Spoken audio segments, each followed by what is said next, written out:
PM Modi इस वक्त Brunei के 2 दिन के दौरे पर हैं। पीएम मोदी का ये ब्रुनेई दौरा कई मायनों में खास है क्योंकि नरेंद्र मोदी भारत के पहले ऐसे प्रधानमंत्री हैं जिन्होंने ब्रुनेई का दौरा किया है। पीएम मोदी ने ब्रुनेई के सुल्तान से उनके आधिकारिक महल में मुलाकात की है। अपनी खासियतों की वजह से ये महल Guinness book of world record में भी दर्ज है। ब्रुनेई के सुल्तान का ये महल करीब 2 लाख वर्ग मीटर में बना हुआ है। इस आकार की वजह से ये दुनिया की सबसे बड़ी आवासीय इमारत है। 257 इसमें बाथरूम है। 1788 कमरों के अलावा इसमें इतना बड़ा बैंकेट हॉल है कि यहाँ पर एक साथ 5000 मेहमानों की मेजबानी की जा सकती है। इस महल की पार्किंग में 110 कारों को एक साथ खड़ा किया जा सकता है। 200 घोड़ों के लिए इसमें वातानुकूलित अस्तबल बनाए गए हैं। 5 स्विमिंग पूल इसमें हैं और एक शानदार मस्जिद भी इसमें बनाई गई है। इस मस्जिद में 1500 लोग एक साथ नमाज पढ़ सकते हैं। महल का वास्तु शिल्प डिजाइन ब्रुनेई की इस्लामी संस्कृति परंपराओं से बनाया गया है। महल के बाहरी हिस्से में सुनहरे गुंबद बनाए गए हैं। महल के तमाम गुंबदों के बीच एक सबसे बड़ा गुंबद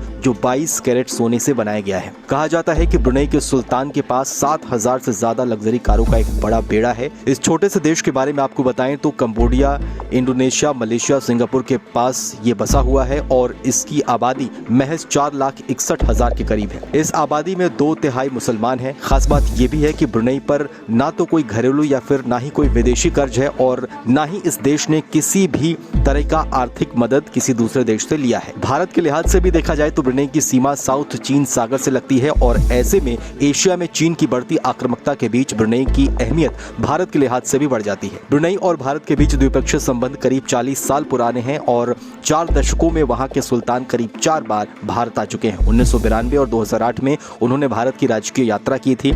आसियान भारत शिखर सम्मेलन 2012 और 2018 में उन्होंने हिस्सा लिया था। भारत और ब्रुनेई के बीच समझौतों की बात करें तो अंतरिक्ष प्रोग्राम में ब्रुनेई ने भारत का समर्थन किया है और क्षेत्र में ब्रुनेई के साथ भारत के 3 समझौते हैं। साल 2000 में एक टेलीमेट्री ट्रैकिंग और कमांड स्टेशन की स्थापना यहाँ की गई थी। ये हमारे सभी पूरब की दिशा से सैटेलाइटों और उनके लॉन्चिंग को ट्रैक और उन्हें मॉनिटर करता है। रक्षा के क्षेत्र में भी भारत और ब्रुनेई के बीच समझौते हैं जिसमें दोनों देशों की सेनाओं के बीच हाई लेवल बातचीत, नेवी और कोस्ट गार्ड जहाजों का एक दूसरे के देश में दौरा और वहां पर ठहराव, प्रशिक्षण और संयुक्त अभ्यास और एक दूसरे की प्रदर्शनियों में भी भाग लेना शामिल है। आपको बताएं तो पीएम मोदी ब्रुनेई के बाद सिंगापुर के लिए रवाना हो जाएंगे।